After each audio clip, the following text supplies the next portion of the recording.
કલ્પુની baby, તમારો birthday છે ને, એની માટે તમને સ્પેશિયલ વિડીયો બનાવીને મોકલું છું.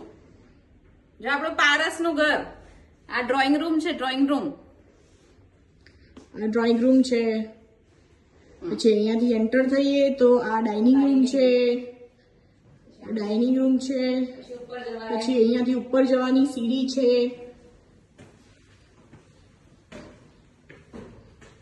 તો આ સીડીમાંથી પછી તમારો અને દાદાનો રૂમ હતો ને, અહીંયાથી તમને યાદ હોય તો અહીંયાથી પછી દાદાના રૂમમાં, તમારા રૂમમાં જવાનું છે. તો તમારો અને દાદાનો રૂમ,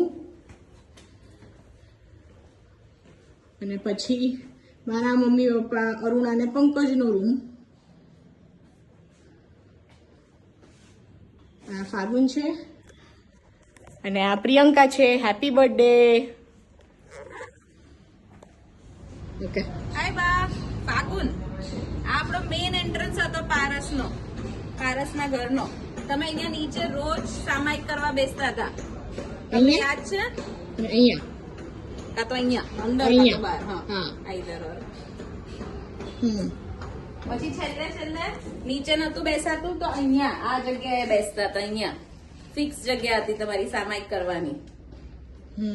પછી તમે સુઈ જતા હતા સામાયિક કરતા કરતા. મોમબત્તીની બહાર મોઢું આવે ને સુઈ જતા હતા. મોમબત્તીની બહાર મોઢું અને પછી સુઈ જતા હતા. ઓકે, અહીંયા દાદાનો ફોટો છે, એની બાજુમાં પપ્પાનો ફોટો છે. કે આ આપણે ડ્રોઈંગ રૂમમાં મહાવીર ભગવાનનો ફોટો હતો, એ છે અહીંયા. આ આપણા બધાનો ફેમિલીનો ફોટો છે. એમાં બધા આવી ગયા છે. ઉત્સવને એડિટ કરીને મૂક્યો છે.